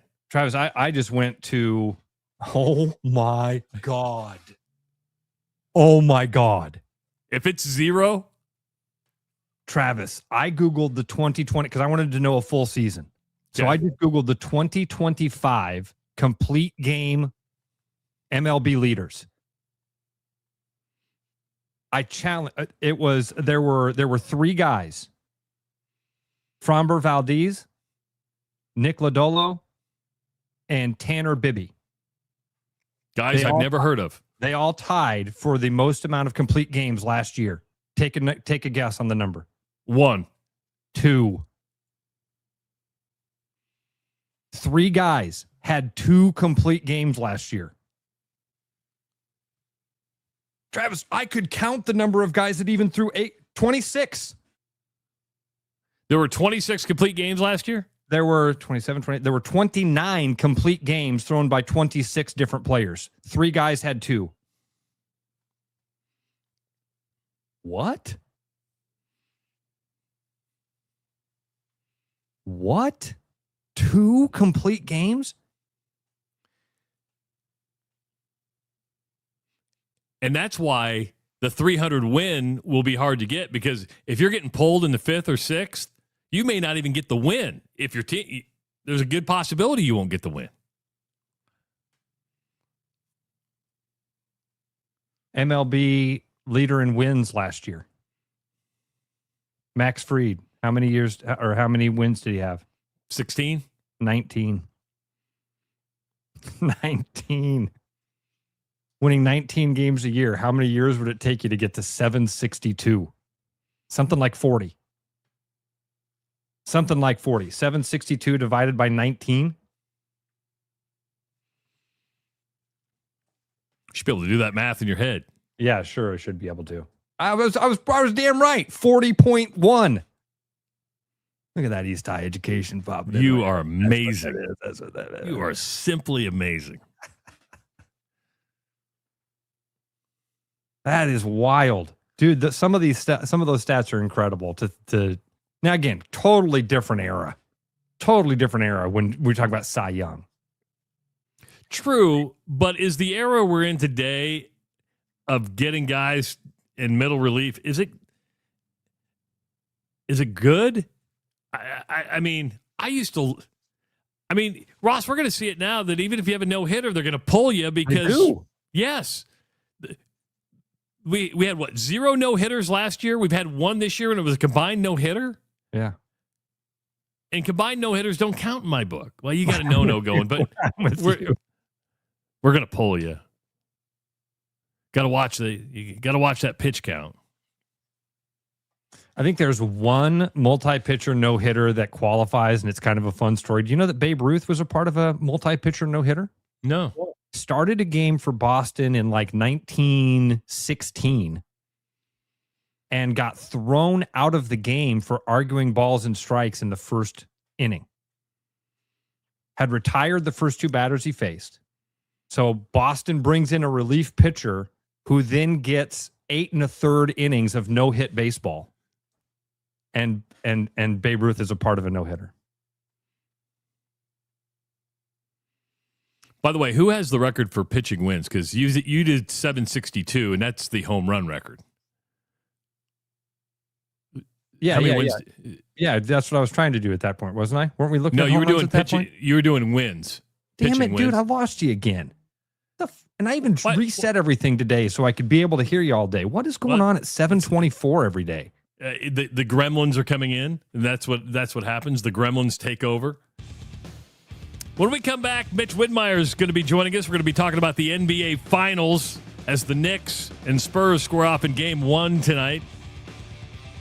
Of course, you can watch Mitch on the TikTok call the game with his sister Hannah. That's what I might do, is just shut off the volume on the TV and listen to Mitch. If you are in the market for a new home, you're going to need a mortgage for that home. Gary Presnell is the man to call. He's a mortgage banker with Northwest Bank, financing residential homes the past 25 years. Gary offers VA, FHA, and IFA first-time buyer loans and conventional new construction loans, and all approvals are done locally by Northwest Bank. Gary can get your loan pre-approved in 30 minutes or less. It can happen after hours during the week and even on the weekends. He's been the state of Iowa's top producing mortgage banker the past 8 years. Give him a call at 515-975-6767. It is the Rush Radio Show, powered by Willis Automotive. Game on, keep your edge with Body Armor Sports Drink. Bold flavors, electrolytes, and hydration that goes the distance. Grab Body Armor before the grind, during the game, and after the win. Body Armor Sports Drink. Hydration that's real and better for you. Pick up Body Armor Sports Drink on your next grocery store run or convenience store trip. With the Iowa Lottery's new Millionaire for Life game, you could win $1 million a year for life. That could make you a My Dream Job is No Job-ionaire. A front row tickets to every show-yonaire. A hire a personal glam squad for you and your bestie-yonaire. Yep, a little further. Or just to never run out of your favorite pickles-yonaire. With Millionaire for Life from the Iowa Lottery, And these. you could change your life for life. Play today. Hi, I'm Sean McFarland, Service Manager here at Mini of Des Moines, and I have a question for you. Are you and your Mini ready for your summer motoring adventures? To help you have a little more fun on that trip, this month we're offering a 15% discount on all fuel services, as well as reduced pricing on all pre-planned maintenance packages. Please stop by so our factory-trained technicians can ensure your Mini will continue to keep a smile on your face for years to come. Please give us a call or visit us online at miniofdesmoines.com to set your appointment. Fresh, wild walleyes. This summer, point your compass north to Ballard's Resort on Lake of the Woods. Ballard's Lake of the Woods long-standing family resort offers a pole-in-hand guided fishing experience along with all-inclusive packages that include lodging and meals. Chase 10-pound trophies with the walleye capital of the world's most established fleet. Your adventure for fresh, wild walleyes awaits at Ballard's Resort. Set the hook at ballardsresort.com. Hi, it's Noel. At Fiscus Jewelers, we're honored by the fact that our customers continue to come back on purpose, and that trust means everything to us. For years, we've been privileged to be a part of life's most meaningful moments, and we never take that responsibility lightly. We proudly offer the largest inventory in Ankeny, cutting-edge custom designs, including free CAD drawings, and a team that takes the time to get it right. Thank you for choosing us year after year. Fiscus Jewelers, your jeweler for life. Hi, I'm Tom, owner of Central City Liquors. Our customers love us because we offer a large selection at an affordable price.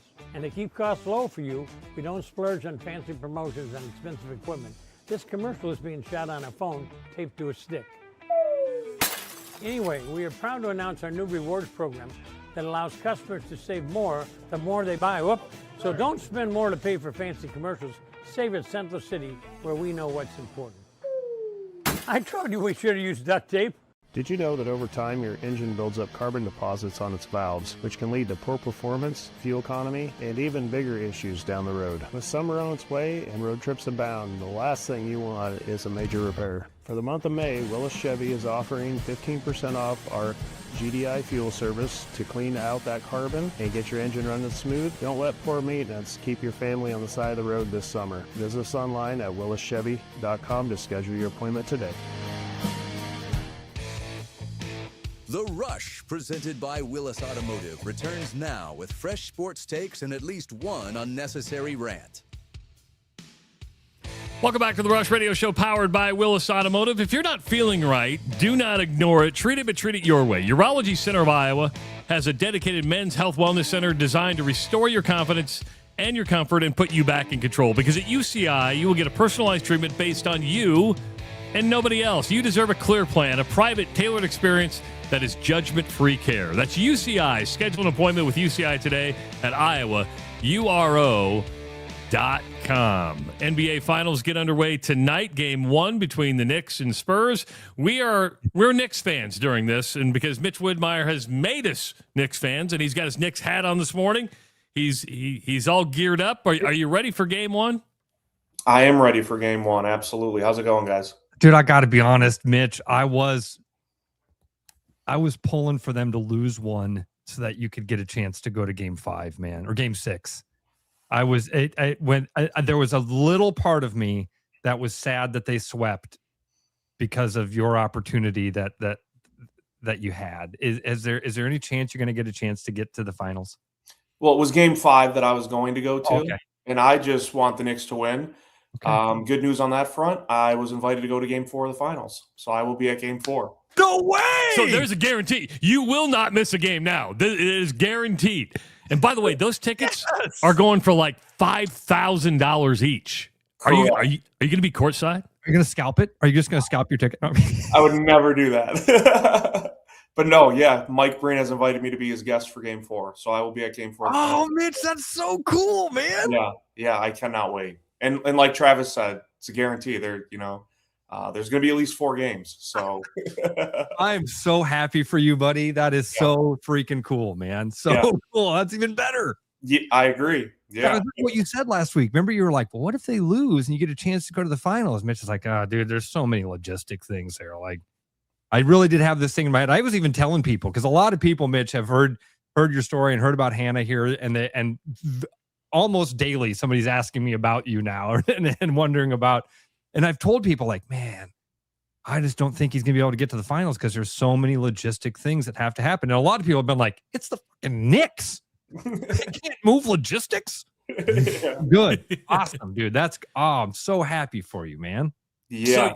So, the Knicks had not won a title since 1973. You weren't even close to being born then. You look at this matchup. You follow the NBA. You follow the Knicks. How do the Knicks stop Wemby and what could be, because if the Spurs win this series, we could be talking about the beginning of a dynasty that lasts for a while with the Spurs, right? I mean, so do you think this is going to be the Knicks' best chance before the Spurs start taking off? Yeah. The weird thing is, Travis, I think you're like close to hitting the nail on the head. The Spurs, to me, are in a spot where they're like, wow, we might be like a year or two early, where the Knicks are in a spot, all their starters are 30, 31 years older. They're like, this is our window. Like, we got to get this now. And of course, I don't know how big those mindsets play into it. As far as the Wemby factor, he's one of those players, you guys know, you just try to hope to contain him a little bit, shake him up. You're not going to completely take him out of it. The good thing the Knicks have going for him is they can throw 3 different bodies at him: OG Anunoby, Cat, Mitchell Robinson, and each kind of offer a different perspective for Wemby. It's not like all 3 do similar things defensively. So I think just rotating who you toss at him, the looks you throw at him, and then try to just get him, get out in transition. I think the one thing that the casual NBA fan, because like I've watched shows that talk about this, and it's like national people, and then I watch, my YouTube shows and my Knicks podcasts where they know the Knicks perspective. I actually don't expect on the flip side Wemby to be on Cat early on. I think they're going to try to put him on Josh Hart so that Wemby can sag off into the paint. And they're going to, at some point, guys, either tonight or Friday, dare Josh Hart to make threes, which would then pull Wemby out to the perimeter. So I've just seen a lot of people that are like, oh, the Wemby on Cat matchup when the Knicks have the ball is fascinating. I think the Spurs are going to try to put him on Josh Hart and dare him to make threes early on. Yeah, so, I can see Cat's just such a big body for Wemby. Like I love that idea on defense. Athletically, he can't keep up with Wemby, but he's such a big body that it's going to be hard for Wemby to move around him. You've got to have some athleticism to keep up with him. But I like your perspective on that, Mitch, that looking on the other side of the ball, what do you do offensively against the guy? Because he's also a force there. I love that idea. And can Josh Hart live up to that? Is he game for that? If it becomes he's got to hit 3-pointers in order to pull Wemby out, how do you feel about that? Super streaky throughout his career from three, but he was 40% during the regular season this year. But I mean, he rides the roller coaster from 3-point shooting. I think the one thing that's always big for him is to just keep shooting. He mentioned in the Philadelphia series that Jalen Brunson, because Philadelphia did that, they employed the Embiid is clearly not 100%. He's not going to be able to, get put in the pick and roll defensively. Otherwise, he's going to be in a blender. So they had Embiid on Josh Hart. And there was one game where Josh Hart started, I think it was 0 for 4 from 3. And Brunson said, you just got to keep shooting it. And by the end of the game, he had 3 or 4 threes that he connected on. So I think on this stage, it's just got to stay the same. It's like if they're going to give you the 3, you have to shoot it. Otherwise, virtually, you're going to become unplayable. And then you're going to have to go to someone on the bench. So I'm not even a casual NBA fan. I'm a Knicks fan now because you've made me a Knicks fan. But tell me if I'm off here. Even though Wemby's 7'5", 8 foot tall, whatever he is, 9'3". He's 9'3". Okay. The Knicks actually probably have the advantage on the inside. Would that be correct from a rebounding standpoint and just a paint game? Yeah, because the Knicks are one of, if not the best offensive rebounding teams in the NBA, and that's in large part to Mitchell Robinson coming off the bench. The Spurs, when they don't have Wemby, they give Luke Cornett, some of those spare minutes. But you're right, Travis. Like when it comes to the offensive rebounding and the battle on the inside, it sounds crazy to say because Wemby is 7'5", but the Knicks have more pieces they can throw out in that department. I think offensive rebounding is going to be huge in this series too. Those games that Oklahoma City won, in that series, even though they lost the best of 7, obviously, to San Antonio, the games they won, they were monsters on the offensive glass. So I think, obviously, the Knicks are going to have to kind of put the hard hat on and take that approach, too. How do you feel about Brunson in this series? Because he's going to have a tough matchup as well. I mean, Stephon Castle is a monster. This could be one of those series where last year when they played Indiana picked up full court a lot, and you could tell that it bothered Brunson. But that was when we had Tom Thibodeau as the head coach, and he's a little bullheaded. And so it was still like, get the ball into Brunson and let him bring it up no matter what. Mike Brown's more flexible where it's like, look, if Brunson can, jog up court and save his energy and McCall or Josh Hart or someone else brings it up, that's just fine. So San Antonio kind of deploys that same strategy of we're going to get in your face at times and pick you up full court. So I'm expecting Josh Hart to bring it up sometimes because they're not going to have Wemby pick up full court defensively. It will be a very, very, very tough matchup for him, though. He's just so crafty at this point. You trust him to figure it out along the way, even if he has like a slow start to game one or what have you. To me, obviously I'm biased, but Brunson's kind of reached that tier to me where I just trust that no matter what, he's going to find a way to make it work regardless of the matchup. Do you have like a number in mind, Mitch, that you think of, if Brunson can go for 20, is that when you say you kind of got this, he's going to produce, what's that mean? 20 obviously would be great. That 25 threshold, but really it's the turnovers. I would say if he's, 3 or under on turnovers game in and game out, you feel pretty good about your chances. He actually didn't shoot a lot of threes in the series against Cleveland, which was a little strange for him. So interested to see how that plays out. This might sound kind of cheesy too. I honestly think the key comes down to that Josh Hart, like, can you make threes? And then the other two wings. So OG Anunoby and Mikal Bridges will have a distinct height advantage in this series against some of the wings for San Antonio. So getting them involved offensively instead of just burying them in the corners and like, hey, just wait for your opportunities, I think will be big too for New York. Off subject, I got to be honest with you. That's one of the coolest hats I think I've seen. That's a good looking lid. Almost felt like when it first popped up, it almost felt like a throwback. Yeah, it gets when I wear it in videos, a lot of people ask me, quite a few people ask, like, where'd you get that hat? I've had this one for like 3 or 4 years. I actually got it in New York at the NBA store. But yes, thank you, Travis. I appreciate it. I think it's because it's not the Knicks logo. It's a different take on the logo because the logo's on the other side, right? And the logo on, I thought, what's on the side right there? Yeah, that's the Knicks logo. But that's just I like that lid. Yeah, we've got others on standby. New York City basketball. I like that one. That one's cool. That's nice. On standby. They're literally. Do you have a superstitious hat? Wait, I mean, do you change lids when you call a game?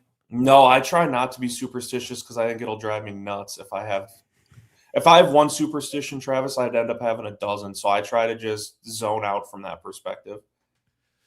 Can I point out one thing too, real quick? Yeah.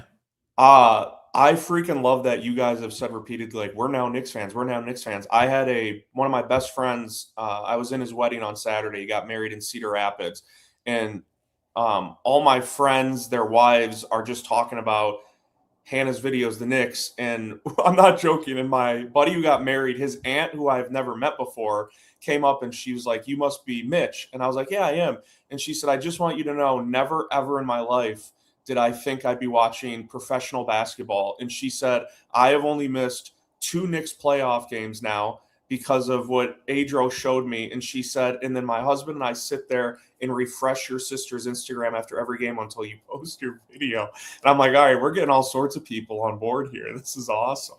Perfect. Awesome. You might be the best PR machine the Knicks have had. In Iowa, you definitely are. Absolutely. Absolutely. I was going to ask you that. So when you call the game, do you repost the video or do you do it live? So can I watch the next game, turn down the TV and watch you, or do you do it after that? We do it. Hannah and I watch the games live, and I call the games for her live. We do not stream live. I've been pretty hush-hush about this. Obviously, don't mind sharing it with you guys and your listeners. So my plan was to live stream every playoff game. So those who wanted, for whatever reason, to listen to Hannah and I instead could. She had seizures start up back in March for the first time ever. And we have had 7 or 8 follow-up appointments.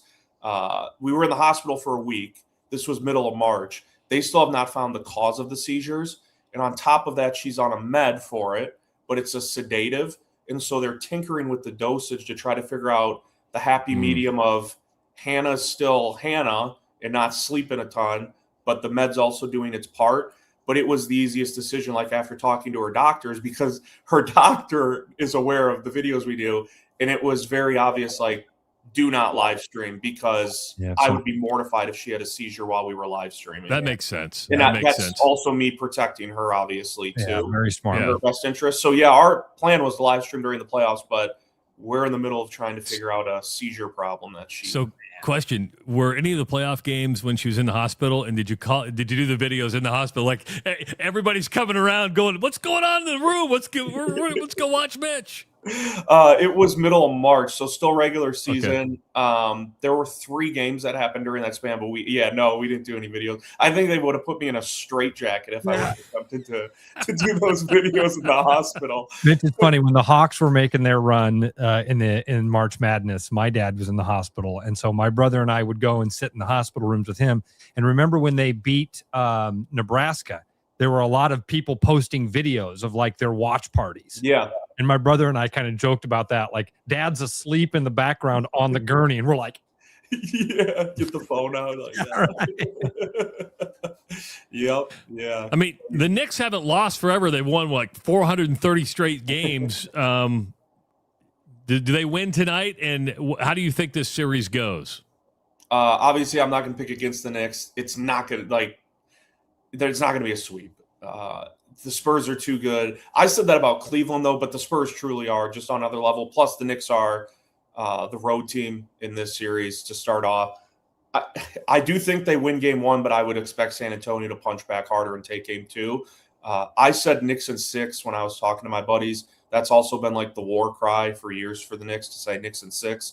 And I also picked it selfishly because if it's Knicks in 6, they would win it on the floor at Madison Square Garden in game 6, which would be incredible. So that's I do. Out of the two teams, I kept telling my buddies on Saturday at the wedding before Game 7, I was like, I said, I know this sounds insane, but they match up better with San Antonio than Oklahoma City. Not to say they're going to win against either or, but out of the two, they matched up better with the Spurs than the Thunder.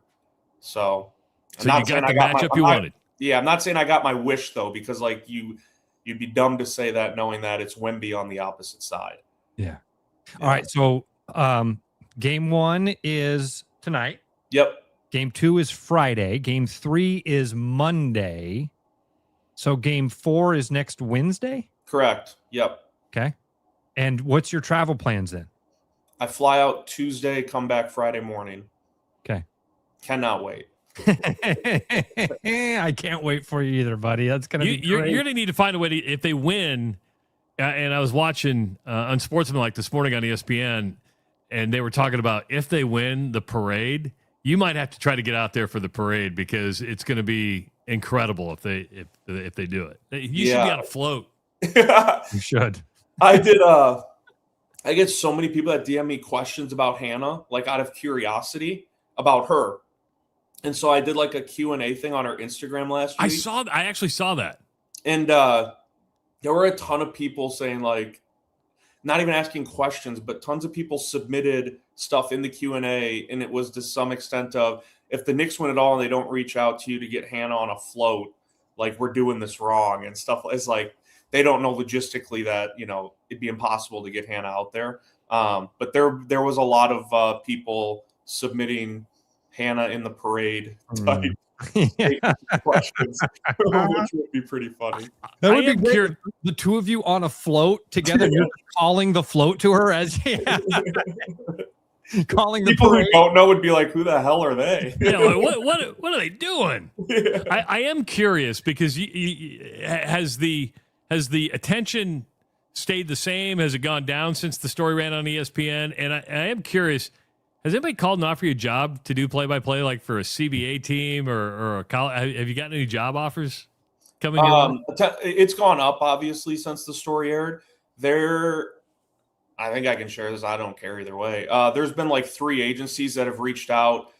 2 of them want to like represent me, obviously, through Hannah, and they wanted to like heavily commercialize the videos, telling me like, oh, you're sitting on a gold mine, but you might have to do like, hey, check out so-and-so, enter promo code Hannah. I don't want to do that. I literally have no interest in doing that. And there was a 3rd agency that reached out. I had like a meet and greet over the phone with them and then a follow-up call. Their angle is more, they now know I typically get like 5 weekends free a year to go hang out with friends, do whatever. And their angle was, we could get you like announcing Division I, college basketball, college football. They were talking like Westwood One radio stuff, and they said, do you have any interest in sacrificing some of those weekends where you go hang with friends to maybe go announce games? So I'm still kind of just waffling through things. My preference would be to let this finals run play out and let me exhale a little bit and then maybe circle back to some of those things. But just seeing your guys' reaction to what I said, I feel like I made the right choice and not going the route of like commercializing. Oh yeah, I mean, we commercialize this because it's a commercial show, right? Correct. But yeah, I think some of the criticism you took probably from trolls online, I know most of it, but if you turn that into commercialism, you'd be like, what are we doing here? That's exploitation. So I mean, yeah, we'll never do it. Don't have any interest in doing it. But if somebody called and said, "Hey, do you want to call play-by-play Division I?" That's a different. That's not exploitation. That's like, hey, we got a job for you, and you can go call Sacramento State football. Yeah, correct. Mitch, what I thought you were maybe going to say was that one of them reached out and said, "Hey, you could call games from where you are." Well, that was true. That was part of the conversation I had with them. They had said if we lined up remote gigs, there's still some people that do stuff remotely from home and a monitor, and they send you the equipment. I said I'd be all for that. Like that wouldn't be a problem. That'd be pretty easy. So, well, you're an incredibly talented guy, Mitch. Everybody that's ever worked with you sees that and knows that. Travis and I, before we even had you on, talked about how, when you were a young man at KXNO, you're one of the few guys that would do a show all by yourself. You actually preferred it. You didn't like to have some other idiot in there telling you what their thoughts were. You just wanted to do your own thing. And that takes a lot of takes a lot of skill to be able to tackle that. And so you got the chops, man. That's for sure.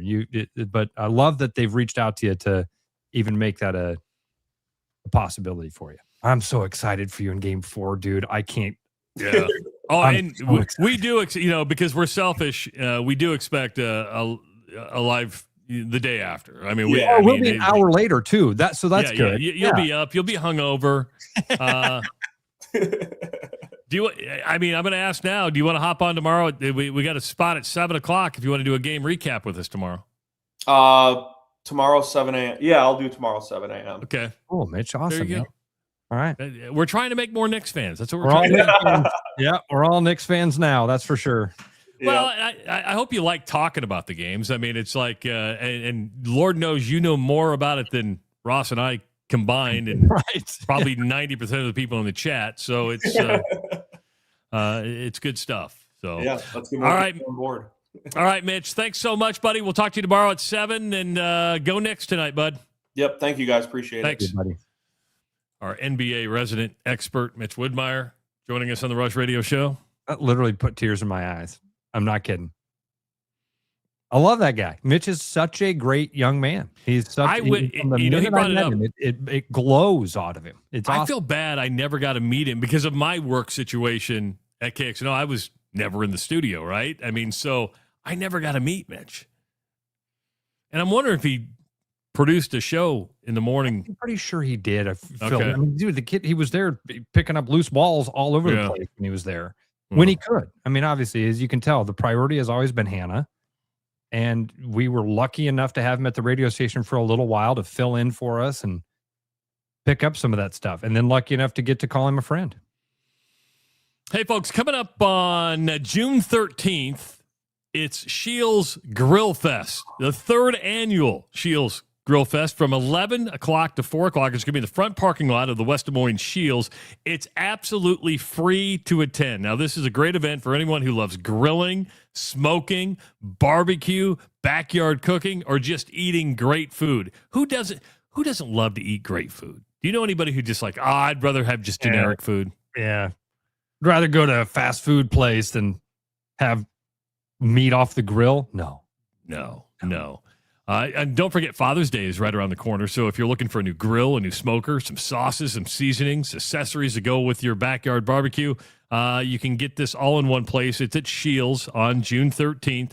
You're going to have free food samples, live demos, and grilling tips from Shields experts, local barbecue pros, and top vendors. And here's a better deal. You can get something for free. You can get a free sauce or seasoning by bringing a non-perishable food item to donate to the Food Bank of Iowa.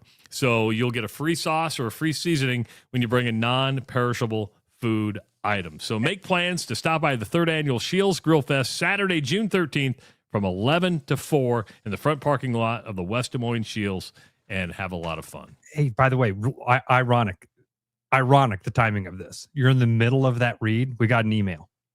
Really? Devin Benny, the Shields hunting and grilling expert at Jordan Creek, he's going to join us on Monday. There we go. Yeah. He just confirmed that he can join us on Monday. So that'll be a fun one. The hunting and grilling expert, is that like the world's greatest neighbor? Wouldn't that be Devin, what are you making? What are you killing today? And what are you making today? What'd you kill today, Devin? I got myself some pheasant. My neighbor Chuck is that way. That's Chuck. Chuck is there's constantly different wild game being grilled over at my neighbor's house. It's awesome. I'm going to ask this because I'm not a hunter, right? I wish I was. I wish I would have grown up learning to do that.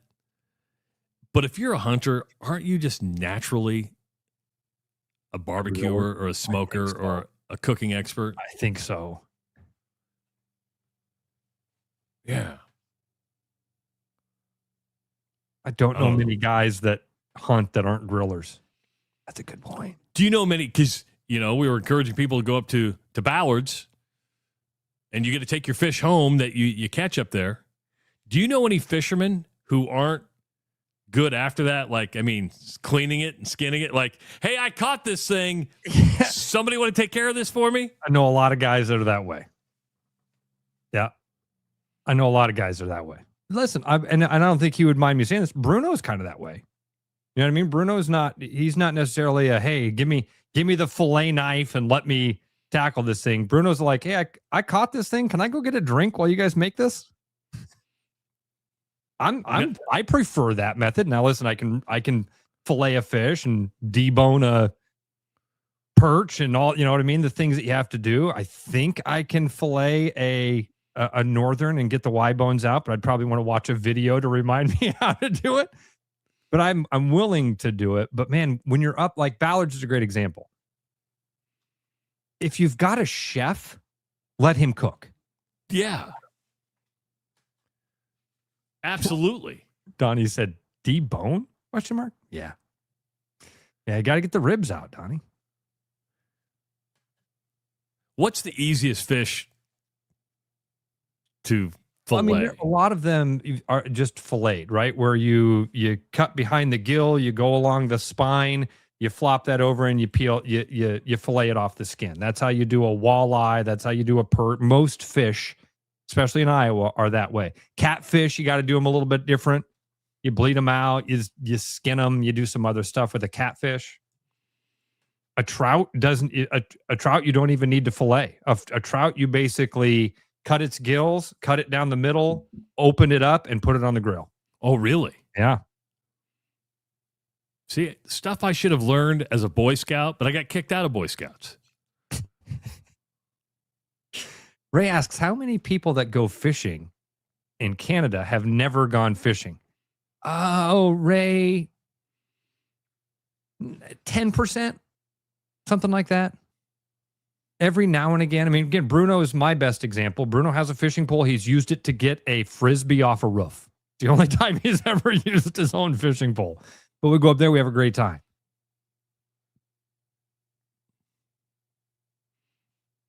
I have fished, but the last time I had a pole in my hand, a fishing rod in my hand, would have been maybe 10, 15 years ago.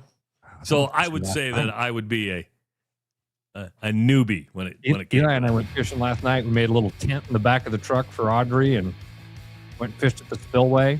You said, here's the iPad. We'll be back. We're going to go catch some fish. Well, we didn't catch any fish, but we went fishing. All right, everybody, have a great Thursday. Tomorrow, Mitch is going to be back with us, talk about Game 1 of the NBA Finals, and Brian Duax from Central City Liquors as well, as we have another weekend special coming up. It is the Rush Radio Show, powered by Willis Automotive. Start spreading the news, 'cause it's time to buy booze, and there's only one place to be. You can see all your friends, the good times never end, unless you're just loitering. It's Central City, we can make your dreams come true. No guarantee your dreams will come true. Central City, all this booze is waiting for you. Look at all this booze. Hi, Noel from Fiscus Jewelers. Thinking about popping the question? Take their breath away with a diamond you can trust. Rare and forever natural diamonds. Thoughtfully selected and pre-screened using advanced technology. If you don't see exactly what you're looking for, we'll custom design it together. Our experienced team is here to help you create something truly meaningful. And let's not forget about the guys. We proudly offer the largest selection of men's wedding bands around. Fiscus Jewelers, your jeweler for life. Summer's gonna sizzle at Shields. It's Shields' 3rd annual Grill Fest, June 13th in our front parking lot. Check out national and local vendors and shop the best brands in the business, including Yoder, Traeger, Blackstone, Rectech, and lots more. Get great tips from the top vendors and Shields experts and munch on free samples. Donate a non-perishable item to the Food Bank of Iowa at our event and receive a free bottle of seasoning or sauce at Shields' 3rd annual Grill Fest, June 13th from 11 to 4 in our front parking lot at Shields in West Des Moines. The best bread is made from scratch, freshly baked with locally sourced ingredients and love. At Big Sky Bread, we take great pride in our delicious products. We know you'll enjoy them almost as much as we enjoy baking them. Try our newly rebranded granola. Specially handmade, our amazing granola makes for a delightful treat. You can order online, purchase at local grocery retailers, or find us at the downtown Des Moines Farmers Market every Saturday. We look forward to serving you. This is Josh Romick, Service Manager at Willis Lexus. Over time, carbon and deposits build up in your fuel system, clogging injectors and reducing performance. A fuel system service cleans out all that buildup. That's why we're offering our summer travel special with 15% discount on all fuel system services. If you want your vehicle to drive like it did when it was new and prevent problems before they start, a fuel system service is a preventative step. Give us a call to schedule or visit us online at willislexus.com. With the Iowa Lottery's new Millionaire for Life game, you could win $1 million a year for life. That could make you a My Dream Job is No Job millionaire, a front row tickets to every show millionaire, a hire a personal glam squad for you and your bestie millionaire. Yep, a little further. Or just to never run out of your favorite pickles millionaire. With Millionaire for Life from the Iowa Lottery, And these. you can change your life for life. Play today. Your edge with Body Armor Sports Drink. Bold flavors, electrolytes, and hydration that goes the distance. Grab Body Armor before the grind, during the game, and after the win. Body Armor Sports Drink. Hydration that's real and better for you. Pick up Body Armor Sports Drink on your next grocery store run or convenience store trip. Coming up now, Travis, Ross, and at least one opinion that will get somebody mad online.